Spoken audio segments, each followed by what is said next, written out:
Today we are across the bridge. We're not in Miami Beach today. We are just in Miami proper on the mainland of Florida. And we're starting off this video right in front of this house that I found for sale. They're asking $1 million. This place is a flip, guys. They bought this place January 18th for $700,000. Now they're asking $1 million. Everything's remodeled. I'm not sure if it was remodeled before or after the flip. However, they're trying to get a $300,000 profit in the span of 9 months. So any takers, 4-bedroom, 3-bath, 2,300 square feet. That's the story with this house. So it'll be interesting to see if they sell it, but they're also open to renting it as well, and they have it listed for rent for $8,500 a month. So maybe this will be a good one to do a follow-up on in the future to see what happens to it, because it is priced a lot lower still than a lot of other houses in this area in general, because we're just south of Miami Shores right now, and all the houses we were looking at up there were pretty close to $2 million. So obviously that area is more desirable than here, I guess, but it's getting nuts out there, guys.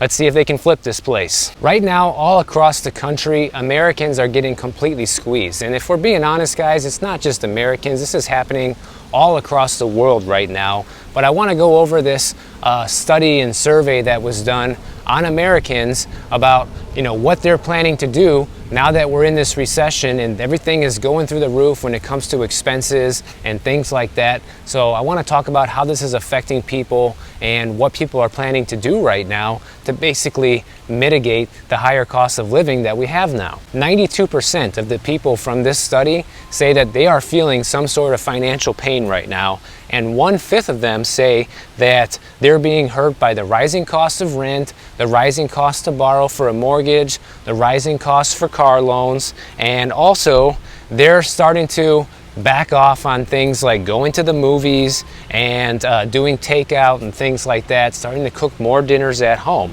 And younger people who are out on their own and renting right now are getting hit pretty hard too, because young renters are now being forced to rent these basically shoebox apartments, they're calling them, which are just a funny way to say super small units, and they're paying top dollar for them in order to just try to save money, because this is literally like the cheapest place available now, and these are the only options left if you're looking to try to save some money but you still want to live on your own. But people are going to the length so far as to turn off appliances when they're not using them, even unplugging them. People are also cutting back on different luxury spending. They're cutting back on entertainment, grocery shopping they're trying to cut back on. And the thing that sucks about this is that obviously this inflation situation is not good, and it's never going to be fun to go through an economic depression, essentially, right? But the good news about this, if you ask me, the silver lining to it, is that people are going to start learning how to live off of the money they actually make instead of completely off of debt. At least that's what I hope happens from this, because people are starting to do things that they should have been doing anyways, but now they're basically being forced to because they just don't have the money to live the lifestyle they once did. So on the one hand, it sucks because people might have to downgrade their lifestyle and their standard of living. But on the flip side, it might force more people into a more realistic lifestyle that is more sustainable for them. And ultimately, I think that will make a lot of people happier in the long run. And for example, if you're not happy with your current standard of living or the downgrade that you're forced to take, then that is the motivation to push you harder in life to do better, right? If you don't like where you live now and you can't afford something better, then I guess you better be looking for a better job or finding ways to make more money as an entrepreneur, get a side hustle. And that's exactly what some people from this study are doing. So that's why I think this is actually good news in the end, even though it kind of hurts and sucks a little bit at first, right? But of course, it's hitting the elderly and people who are on the fixed income pretty hard as well. There was an example from this article of a retired man, lives in Oklahoma. He is 72 years old, and he brings in $3,400 a month through all of his retirement income. So that's not too bad, for a modest income, especially in Oklahoma. You would think it's pretty affordable to live over there. But he's feeling the squeeze. He's saying that, everything's going up in price, and now he's worried about being able to pay all of his bills on $3,400 a month. So I'm not too familiar with the cost of living in Oklahoma, but I'd be much willing to bet that it's a lot cheaper than here in Florida. And I personally could live off of that income. So I feel like if I could do it, then maybe somebody else living in Oklahoma could as well. So not trying to brag or beat this guy up or anything, but sometimes things like this are a chance for you to reassess your lifestyle. Like I said, even if you are retired, you're used to living a certain standard.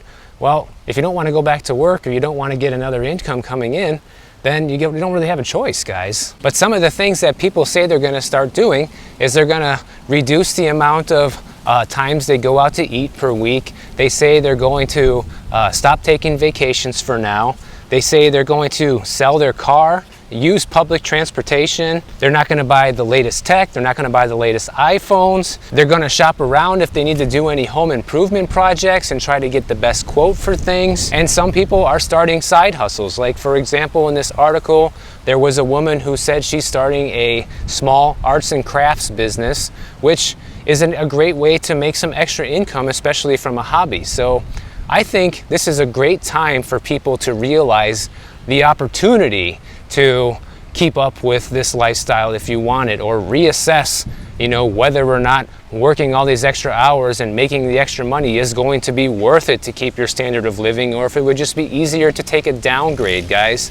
I think when situations like this come up, we're at this turning point in society with our economy where people need to really start evaluating, can I sustain this lifestyle, without basically working myself to death? And if the answer is no, then maybe you should be taking a downgrade or looking at moving somewhere different where things are more affordable. Because, how is it even worth living or, going to work every day when all you're doing is working to pay the bills and you feel like you're just running on the hamster wheel? To me, that's no quality of life and sounds pretty miserable. So, good time to reassess things. And speaking of reassessing, there was a funny story I saw to go along with this, is that more and more millennials who are getting married right now are choosing to sign prenup agreements. And the reason I think this is funny is because, I myself am a millennial, and pretty much everyone I know, including my own parents, are divorced. So I remember when I was growing up in school, over the years, it's like every other year, you have a friend saying, yeah, my parents are getting divorced. Yeah, mine too. Everybody's parents are divorced, right? So millennials have kind of seen this cycle where, divorce is basically just as common as getting married, and they want to protect themselves. They want to protect their assets. And doing a prenup is not cheap, unfortunately, and it can be kind of time consuming, but the fact that people are actually willing to go through with this before getting married, I think is overall a good thing. Because one interesting thing that I found out a few years ago is that the history of the institution of marriage is that marriage used to be just in place for one thing. The whole concept of marriage was derived from the idea of a way to transfer wealth from one generation to the next and from one household to the next. That's where you get these old traditions like the father of the bride or the family of the bride is supposed to pay for the wedding, these different things with society when it comes to marriage. It's funny that now that we've seen so many marriages fall apart, that more people are starting to wake up to the fact that, yeah, mine could fall apart at any moment too, so let's just already decide what's going to happen if it does, so that way neither one of us gets screwed in the end. And honestly, I think that's smart, guys. I don't think there's anything wrong with signing a prenup.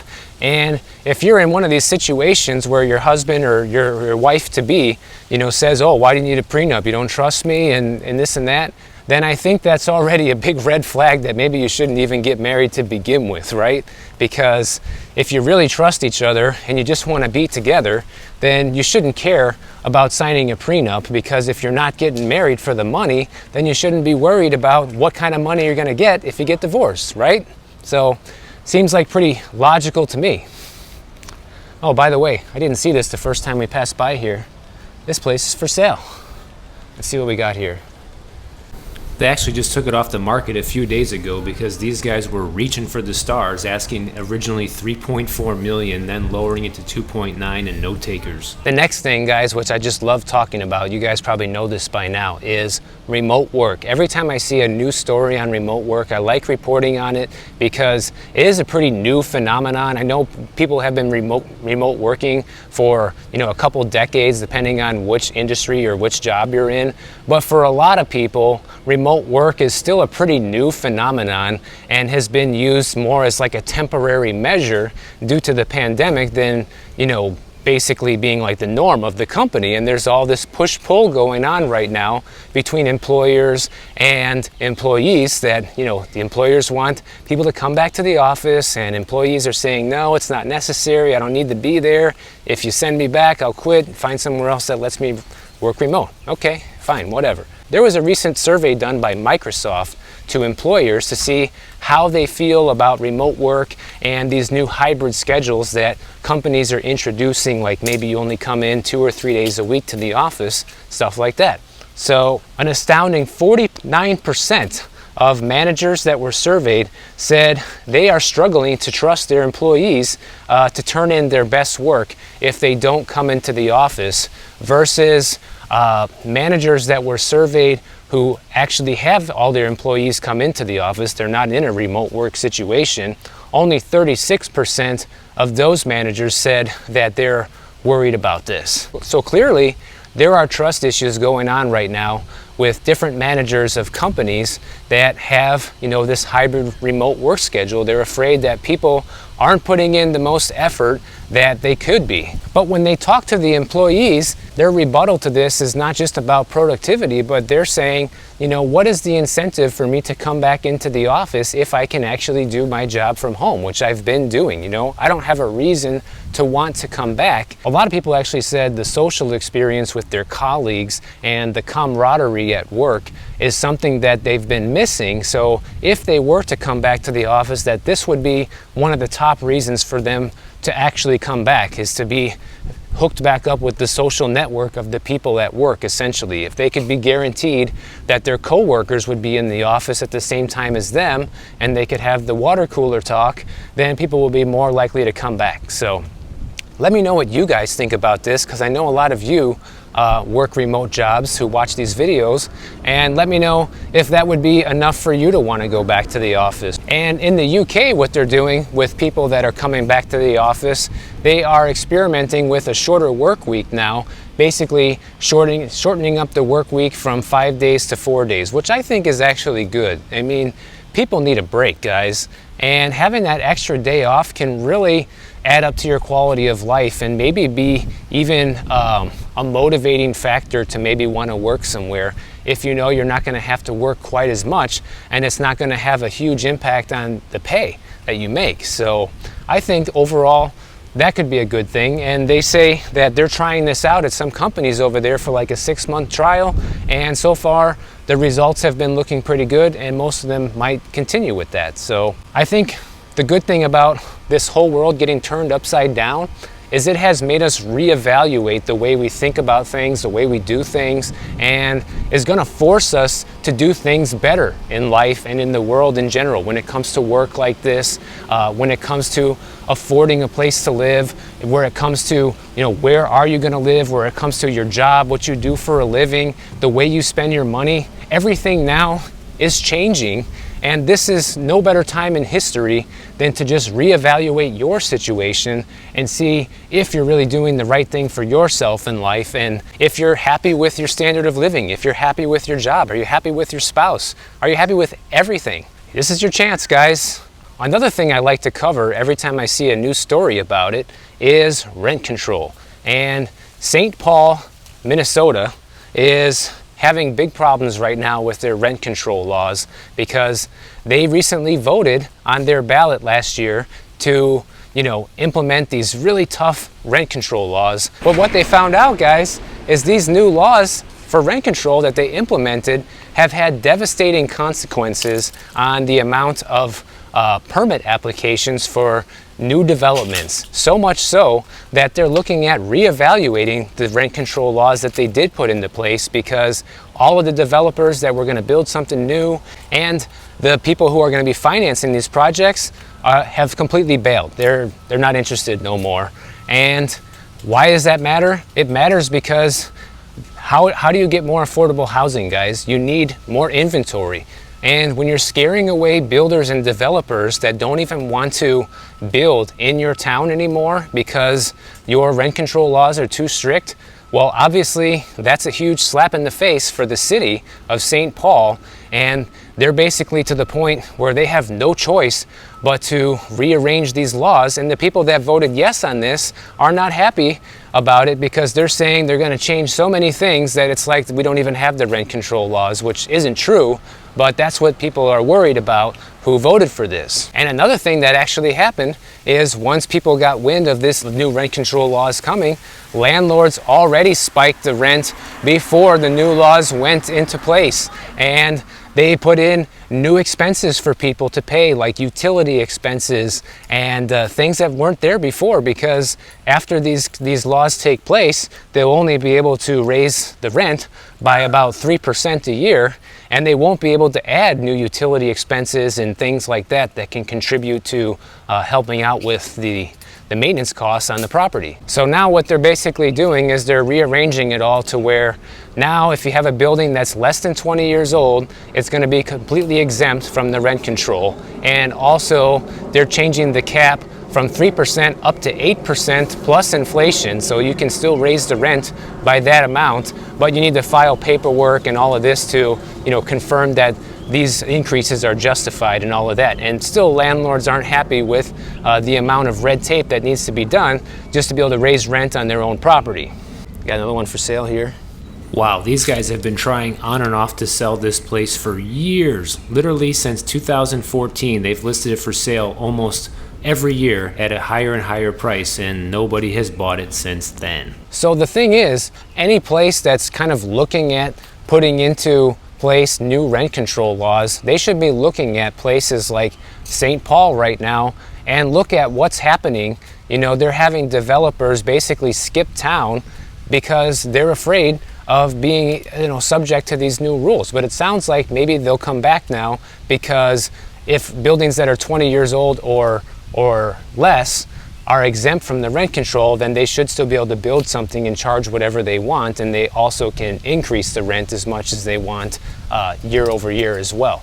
So this is going to apply to older buildings rather than new buildings. And of course we all know that the new buildings is where you pay the most in rent anyhow. And why do I bring this up, guys? Because a lot of you know that my opinion is that rent control doesn't work, and here is just the latest story showing that it doesn't. The next thing is the Fed has finally gone back on their promise to sell the mortgage-backed securities. Now, this is something that I've been covering every time there's kind of an update on this. And back in June, if you remember, the Fed said they were going to start selling billions of dollars worth of mortgage-backed securities every single month until they lowered their balance sheet by well over $1 trillion. Well, ever since this most recent Fed meeting on Tuesday and Wednesday this week, they said now they're not going to be doing that anymore. They're basically saying if they stop buying the mortgage-backed securities now and they start selling them, then this definitely will crash the markets even harder than these increases in interest rates. So we got land for sale here too. Lots of stuff for sale around here. So the thing is, guys, they are kind of half-assing this, right, when it comes to taming inflation. They say they want to get back to 2%, but they're not doing a very good job of getting us there, and they're doing it very slowly. So the thing is, it's not really happening fast enough, and that's kind of the biggest problem for the everyday person right now, is things are costing too much and continuing to go up in price without any relief with increase in wages to keep up with it. And they know how much of an impact that this would have if they sold the mortgage-backed securities, because they came out and said that doing this would be like reversing the pandemic era stimulus. So this would be like getting rid of all the stimulus checks, and it would also make getting a mortgage cost way more than it does now because the Fed won't be there to buy all these mortgage-backed securities. So banks will have to start charging much higher interest rates to build in that added risk that they don't have right now because they know that the Fed is going to come in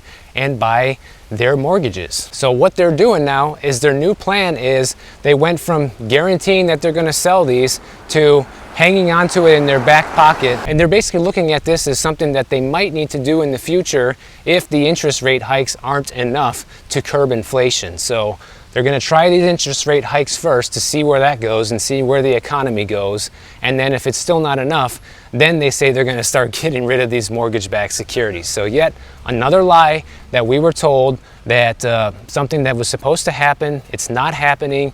And like I've told you guys before, this is the only reason that the markets haven't completely crashed right now, because these guys are still basically there keeping all this money into the system. Because one thing that getting rid of these mortgage-backed security does is it's a form of quantitative tightening, which means taking money supply out of the system. And that is done through not having anybody there to buy these mortgages when the banks lend out the money. So if no one's there to buy the mortgages, then that puts these lenders in a situation where they're taking on a lot of the risk themselves. And if they are going to do it, the ones who are willing to are definitely going to charge a pretty penny for it. So you think getting a mortgage is expensive right now, guys? Imagine if they actually sell the mortgage-backed securities. It's going to get way more expensive, to probably heights that we haven't seen since the 1980s, essentially. But to me, all they're doing is they're just delaying the inevitable, guys. They're making it so the economy doesn't completely collapse right now. They're basically trying to stave off the devastation, probably until the election comes. Maybe that's when they'll start selling the mortgage-backed securities. We'll find out soon enough. November's right around the corner. If you guys enjoyed this video and you found it entertaining, please subscribe to the channel. Check out my next video on the screen right over here, and I'll catch you over in the next one.